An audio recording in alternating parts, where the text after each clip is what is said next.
Personne, ni dans les airs ni dans les services secrets alliés, n'aurait pu imaginer qu'un des secrets les plus humiliants de l'Allemagne nazie finirait par exploser au grand jour, non pas à cause d'un espion, d'un sabotage ou d'un bombardement, mais à cause d'une vérité tellement simple que les ingénieurs allemands ont passé des mois à la dissimuler. Une faiblesse qu'ils considéraient si honteuse qu'ils préféraient mentir à leurs propres pilotes plutôt que d'admettre ce qui se passait réellement. Ce secret, soigneusement enterré au cœur de leur rapport technique, allait pourtant être dévoilé par un incident si anodin, si improbable, que personne n'aurait pu deviner qu'il changerait le cours des combats aériens.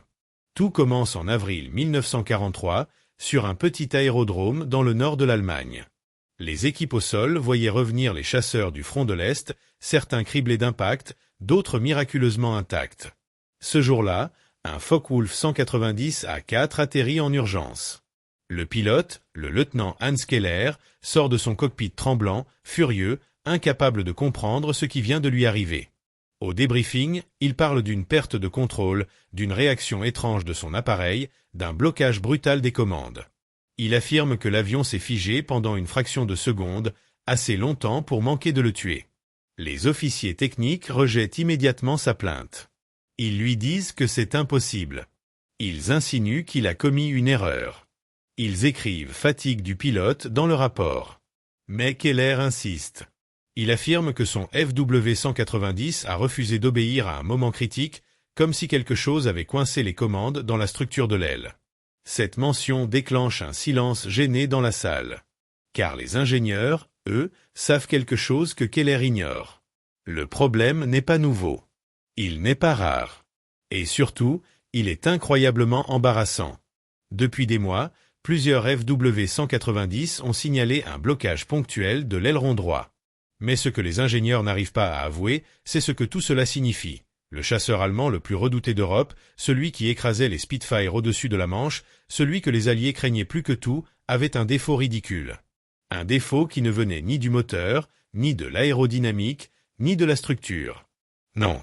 Le problème venait d'une simple goupille d'assemblage, un minuscule élément métallique, monté à la main sur les chaînes de production dispersées à travers l'Allemagne.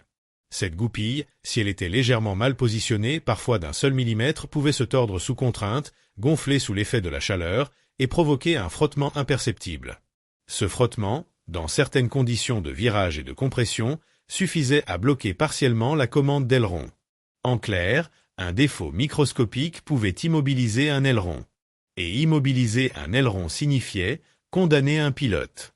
Les ingénieurs savaient qu'une telle révélation serait catastrophique pour l'image de l'industrie aéronautique allemande. Ils savaient que leurs adversaires pourraient exploiter ce détail si jamais il venait à fuiter. Alors ils prirent une décision, tout dissimulée. Les pilotes n'eurent jamais accès aux rapports internes. Les plaintes furent discrètement réécrites. Les défauts furent attribués à des erreurs humaines. Et les équipes de maintenance reçurent l'ordre tacite de resserrer les tolérances sans poser de questions. Mais ce genre de secret ne reste jamais secret très longtemps.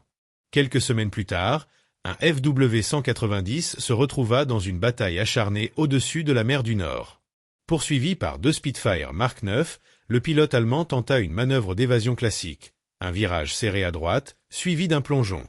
Exactement ce pourquoi son avion avait été conçu. Mais au moment critique, l'aileron droit resta figé. Le Focke-Wulf partit brusquement en roulis incontrôlé. Le pilote lutta mais l'appareil descendait trop vite. Les Spitfire le virent plonger vers les vagues, sans pouvoir tirer. Quelques secondes plus tard, l'avion disparut dans une gerbe d'écume. Les Britanniques croyèrent à une erreur de pilotage. Mais la vérité allait bientôt émerger.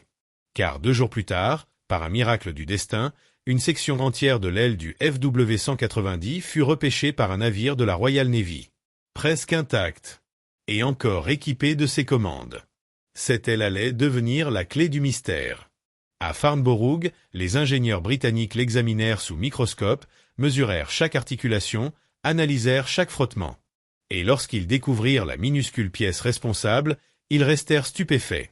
Ce n'était pas un sabotage. Ce n'était pas un défaut de fabrication majeur. Ce n'était même pas une innovation ratée. C'était une erreur banale de montage, rendue catastrophique par la fragilité extrême du design allemand. Les ingénieurs en rirent d'abord. Puis ils comprirent ce que cela signifiait. S'il pouvait identifier quand le FW-190 était soumis à la configuration qui risquait de bloquer l'aileron, il pourrait prédire quand l'avion serait vulnérable. Et l'exploiter. Les stratèges de la RAF mirent quelques jours à élaborer une réponse.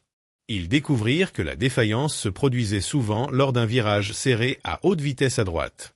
Alors ils diffusèrent une consigne simple à tous les escadrons. Forcez les FW-190 à tourner à droite. Poussez-les dans un virage serré. Faites-les dépasser leurs limites structurelles. Ce fut une révolution. Pour la première fois, les pilotes alliés avaient non seulement un avantage tactique, mais un angle d'attaque précis, exploitable, reproductible. Et les résultats furent immédiats. Au-dessus de la Normandie, un pilote de Spitfire écrivit dans son journal « J'ai poussé le 190 dans un virage à droite. Il s'est figé un instant, juste assez longtemps. Je n'ai eu qu'à tirer. » Les pertes allemandes augmentèrent sans explication. Le haut commandement soupçonnait un espionnage massif. Certains croyaient même que les Alliés avaient trouvé un nouveau carburant ou un nouvel armement. Mais jamais ils n'imaginèrent que tout venait d'une petite goupille de métal, mal montée. Ce secret humiliant devint l'un des plus grands non-dits de l'industrie aéronautique allemande. Un défaut si simple qu'il changea la guerre. À la fin du conflit, alors que les ingénieurs alliés fouillaient les usines abandonnées, ils retrouvèrent plusieurs rapports internes censurés. Dans ces documents, les ingénieurs de Focke-Wulf admettaient entre eux que la pièce numéro 272B doit être montée avec une tolérance stricte de moins d'1 millimètre, faute de quoi un blocage temporaire de l'aileron peut se produire. Une ligne. Une seule ligne. Effacée de toutes les versions officielles. Aujourd'hui, dans plusieurs musées d'aviation, on peut voir un FW-190 restauré. Les visiteurs admirent son moteur, ses lignes, sa puissance. Peu savent que cet avion, considéré comme un chef-d'œuvre de l'ingénierie allemande, fut trahi non pas par les Alliés, mais par une humble petite pièce, montée trop vite par un ouvrier pressé. Une faiblesse que les Allemands voulaient cacher. Un secret qui a tout dévoilé. Et un rappel brutal que, parfois, les plus grandes machines tombent à cause des plus petits détails. Ce que les ingénieurs britanniques ignoraient encore, c'est que la petite goupille qui bloquait l'aileron n'était que la première couche du secret. Un détail mécanique presque insignifiant, derrière lequel se cachait une vérité encore plus troublante que même les ingénieurs allemands n'osaient pas affronter. Pendant l'été 1943, tandis que la RAF commençait à exploiter la faiblesse du Focke-Wulf, les rapports provenant du front de lait devenaient inquiétants. Plusieurs pilotes allemands expérimentés, à comptant parfois plus de 100 victoires, se plaignaient de comportements anormaux du FW-190 en manœuvre extrême. Le Oberfeldwebel Dieter Henning, vétéran de Stalingrad, racontait que son avion résistait dans les virages à grande vitesse, comme si un poids invisible le tirait vers la droite. Un autre pilote, le Hauptmann Ritter, décrivait une « dureté soudainement anormale » des commandes. Et un troisième rapport parlait d'un FW-190 devenu instable en sortie de piqué. Mais chaque fois, la conclusion officielle était la même, erreur du pilote. Fatigue. Stress. Mauvaise évaluation. Jamais, absolument jamais, la Luftwaffe n'acceptait l'idée que le problème venait de l'avion lui-même. Pourtant, dans l'usine Focke-Wulf de Marienburg, certains ingénieurs avaient enfin identifié une tendance inquiétante. Les avions les plus touchés venaient tous du même lot de production, montés par une équipe récemment formée, et surtout, assemblés dans une usine bombardée plusieurs fois par la RAF. Les vibrations, la poussière, les réparations rapides, tout cela avait introduit des imperfections minuscules dans des zones critiques. Mais avouer cela aurait été reconnaître une vérité insupportable. La qualité allemande, ce mythe tenu comme sacré, était en train de s'effondrer. Alors, comme toujours, ils masquèrent. Ils corrigèrent discrètement. Ils remplacèrent certaines pièces en secret. Et ils prièrent pour que personne ne découvre l'ampleur réelle du problème. Mais la guerre ne pardonne jamais le déni. En septembre 1943, un événement allait révéler, sans aucun doute possible, que quelque chose de grave se passait dans les entrailles même du FW-190. Ce jour-là, au-dessus du Danemark, une patrouille de chasse allemande escortait des bombardiers retournant d'une mission sur l'Angleterre. Tout se passait normalement jusqu'au moment où un pilote allemand, le Feldwebel Jürgen Mass, entama un virage serré à droite pour éviter une formation de Spitfire. Ce qu'il ne savait pas, c'est que son avion provenait précisément du lot défectueux. Le virage commença bien.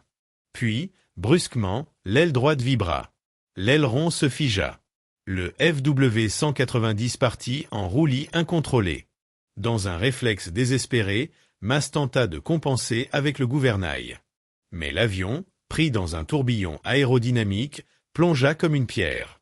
Les Spitfire, surpris, n'eurent même pas le temps de tirer. Quelques secondes plus tard, l'avion explosa contre les vagues de la mer du Nord. Les pilotes allemands rentrèrent à la base furieux, exigeant une enquête. Et cette fois, même la Luftwaffe ne put ignorer l'évidence. 3 avions du même escadron venaient de s'écraser en un mois dans des circonstances similaires. Le haut commandement convoqua alors une équipe d'inspection secrète, composée d'ingénieurs triés sur le volet. Leur mission, trouver la cause. Mais dans l'ombre, un ordre officieux s'ajoutait, faire disparaître toute preuve qui pourrait entacher l'image de l'industrie allemande.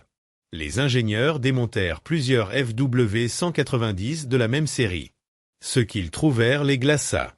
Certains avions possédaient des goupilles légèrement tordues. D'autres avaient des câbles fixés trop près de leur gaine. D'autres encore montraient des micro-fissures causées par des vibrations anormales.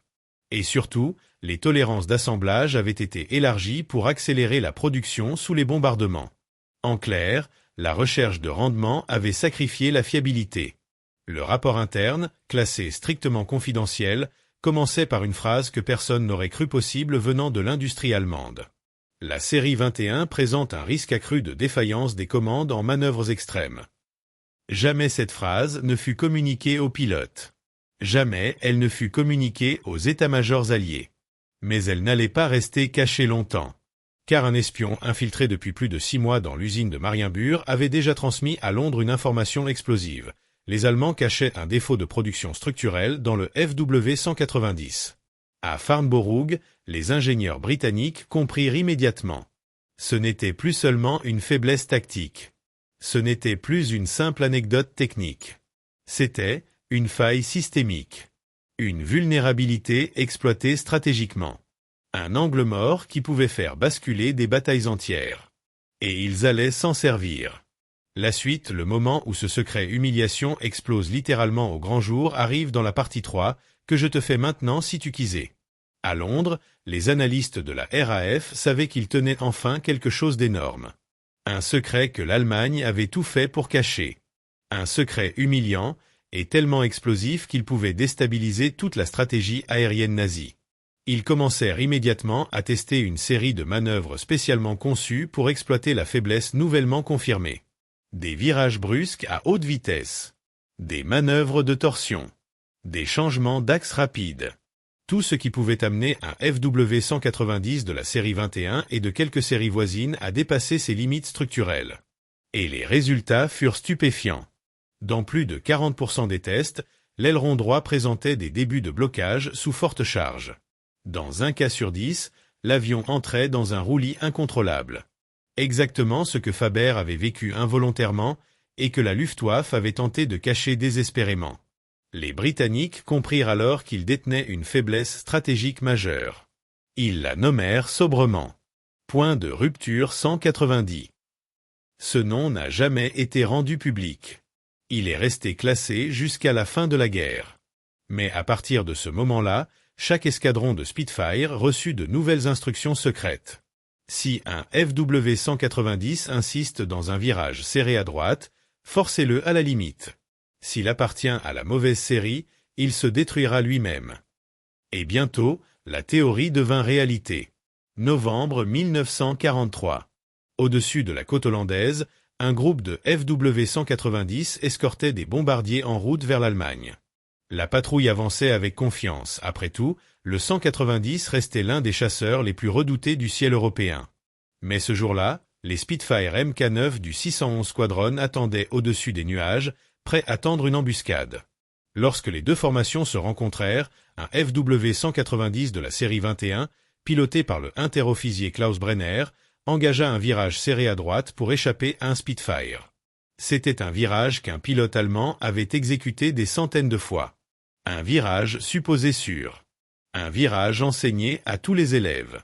Mais celui-ci était le dernier qu'il ferait. À mi-parcours du virage, les Spitfire du 611 commencèrent à resserrer leurs manœuvres comme s'ils forçaient quelque chose.